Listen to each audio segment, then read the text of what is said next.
I'm going to take this bear and release the demon out of it. And the cat's going to help. Maybe.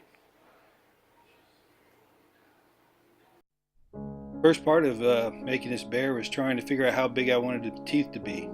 So I got my Primo Sculpey out and proceeded to roll out some teeth for this thing. The way I made the teeth for this is the same way I did in my previous video I put out here, how to make the teeth. You know, you pretty much roll them out, shape them, put them in the oven, bake it. So for the remainder part of putting the teeth together, I know it's already sped up a little bit. I'll speed it up a little faster so you can see how many teeth I actually made. Made quite a few. Some of them were left over and I didn't use them, but I usually make more teeth than I need, just in case I want to throw a couple extra ones in there that, you know, may or may not fit. It just depends on how I'm feeling as I'm building. I got an idea in my mind when I build these things. I don't make a rough draft or draw it out at all. I just kind of work as I go and do what I feel like doing.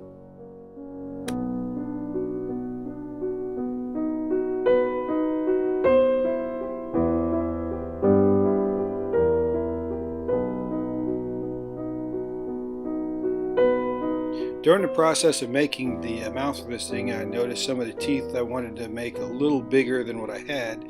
So I came back and rolled out some more that were a little bit bigger, and you'll see I have some longer ones in there than what you can see what I'm making here.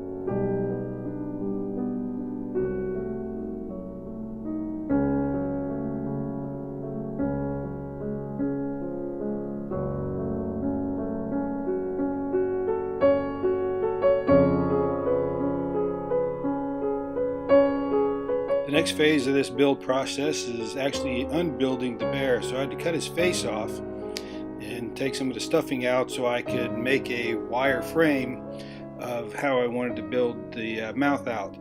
I lost a couple of my videos got screwed up and I lost a video of me making a wire frame, but basically under this mouth here that I'm putting clay on is I took some wire and made a frame outline of how I wanted the jaws to look like, and then took some aluminum foil and I mashed some foil around this to give it, you know, so it wasn't totally clay, to save on, you know, some of my clay.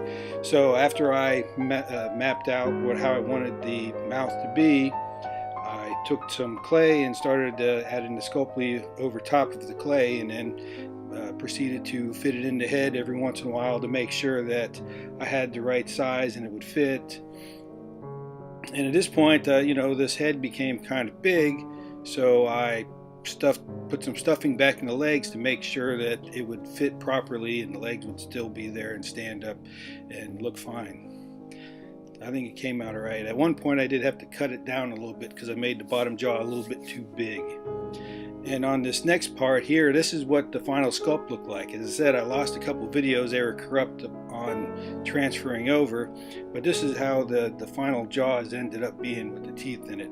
I decided to make a weird looking tongue with this and have another mouth on the end of the tongue, kind of like an alien-esque feel to it. So it kind of came out like this. And then after that I did the paint job on it. I wanted to paint it before I put it in the mouth, because when I paint, I get paint in different places and have to do touch-up, and having a white bear doesn't go well with getting paint in weird places. So I kind of painted it before I mounted it in the head. So in the next area, I bought some beanbag beads for like Beanie Babies, because the mouth is kind of heavy, so I decided I needed some counterweight in the rear end.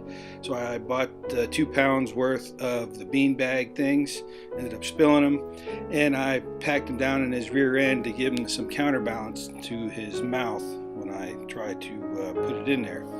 So here's me trying to glue in the mouth. So basically I shoved it into his head and got out the hot glue gun, and well, as soon as I figure out how I'm going to do this, it was kind of difficult because it ended up being a little longer than I wanted it to be, the mouth, as I was building it with the teeth and everything. So I kind of had to jam it in there pretty far, so I had to have my wife help me put some glue on there while I burned my fingers on the hot glue. Yeah, hot glue is great. That stuff, when it gets on your fingers, it really sticks and burns the heck out of you. I always love put it on the real hot setting, and it's like a contest to see if I can or cannot burn my fingertips off every time I use it on stuff. But anyway, I put them all together and mounted it in the head and glued it all in there, and then I decided I wanted to put some spines on the back of this thing. I had seen somebody else do it and I thought it looked cool, so I thought I'd make my own spines for it. Plus, I had a hard time filling in the gaps with the stuffing that I had to fill in underneath the mouth there because it was kind of drooping. So I had to cut a hole in his back so I could jam the stuffing down in there so he would sit correctly and not just fall over on his face. So now that I have a hole in his back, I might as well put some spines on there. And this is me sculpting out the spines to put in his back. So basically what I did is got out more of my medium Sculpting and made some more spines. As you can see, I made some bigger spines. I made 4 of them. I thought maybe I could fit 4 of them on there, but it turned out the way that the hole is and how long I want it to be, I only went with 3 spines on this one. And then I thought, well, maybe I need a little bit more on there because just 3 spines is kind of boring. So I had some leftover teeth that I didn't use. So I figured I would jam 4 teeth on there, 2 each in between the spines. You'll see that in a minute. I'll jam that in there. And then for the texture on this thing, like I did with on the head, I just kind of made it, look like skin texture and have some pop marks in there and some folds and some different things, just kind of make it look like some gross looking skin. And I decided wanted to go with the bruised skin look to make it, look purpled and bruised and bloodied because it's ripping out of the inside of this thing. So, and it's not a humid, but I wanted to be humanoid type looking skin on it. And well, you can see how it turns out, I guess.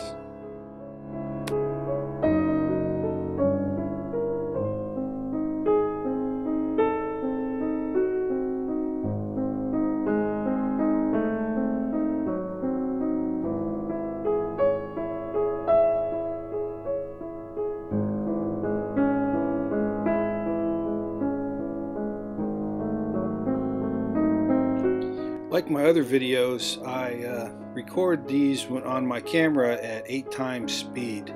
I do that to save space on my phone. I actually record this on my phone, so it saves space on my phone. So I don't do it at normal speed because the files get really big and it fills up my phone really quick, and transferring takes a lot longer, and I've had a lot of them get corrupt. So I do it at 8 times speed, so it's a little faster than normal, but I didn't speed any of this up any faster than that. It's just 8 times speed. I know a lot of you guys asked me to make my videos slower so you can see what I'm doing, but I don't really ever record them at slow speed. I just record them at 8 times for the space wise.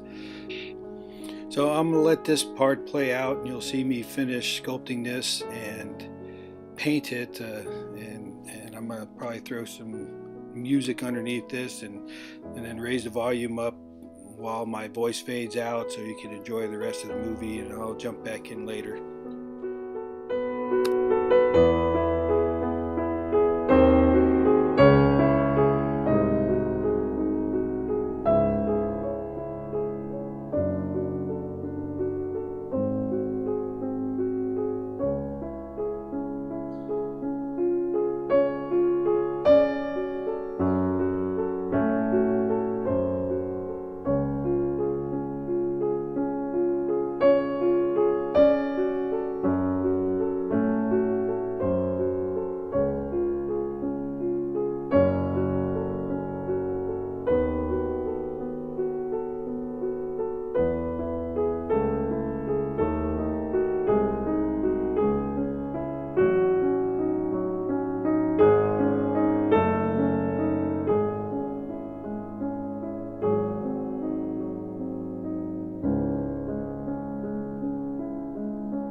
I don't know how much you guys watch other people do sculptures with clay, but this is a technique I learned while watching other people doing sculptures, and it's really cool at making good skin textures with.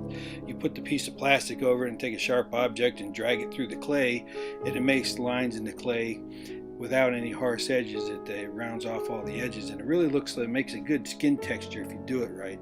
And I really enjoy how this comes out. It really looks good. I do sometimes use it on my dragons also, especially you'll see me do that on the tongue.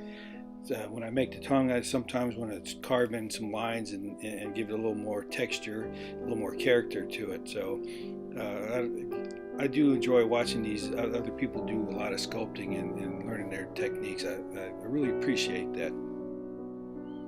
So now I'm painting the back of this. As with the mouth, I started out with some purple, and I'm doing a purple wash on this and rubbing most of it out.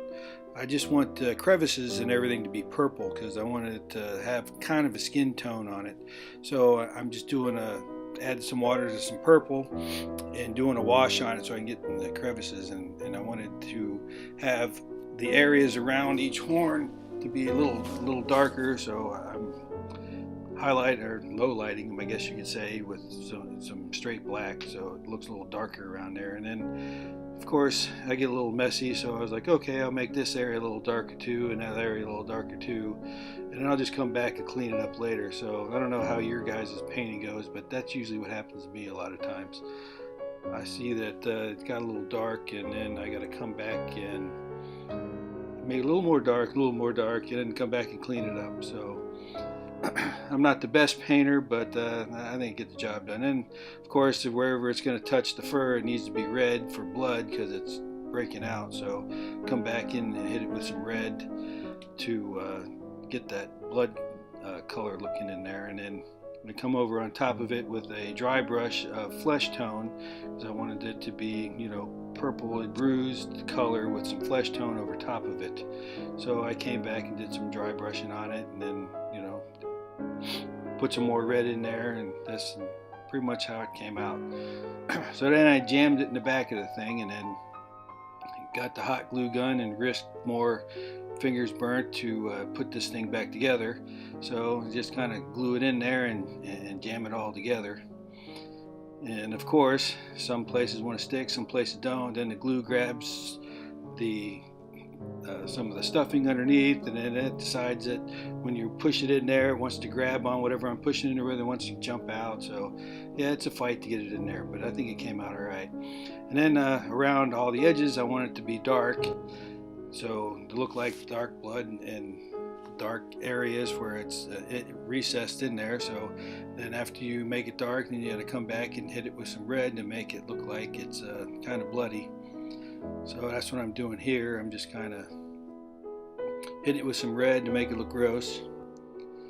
And I think the contrast of the red on the white makes it look that much more gross. I really like how that came out. So one of my co-workers brought this bear in for me. I asked anybody if they had any extra stuffed animals at work, and one of my co-workers had a bear, and she brought it in. It had to be a white bear, and I was like, oh, that's going to be great. I think it's going to look good. So this is the final product. After I went back in through there and painted everything, then I came back with a gloss to make it look kind of wet. So if you see, it's kind of shiny and wet, so I wanted to have that wet look of, fresh blood or fresh open wound type thing. So I went outside in the sunlight to show this thing off and get some light on it so you can see what it looks like. So this is the final product. I don't know if you guys want me to make some more videos like this. I got some more stuffed animals I want to do. If you guys enjoyed this video, go ahead and comment on it. Tell me you'd like to see more of these things, and I'll make a lot more. I got some cool ideas of some other animals. I got a rat, a horse, another dog, some more bears. So I was wanting to make some more, and if you like this video, I'll video it and show you how I made it. Thanks.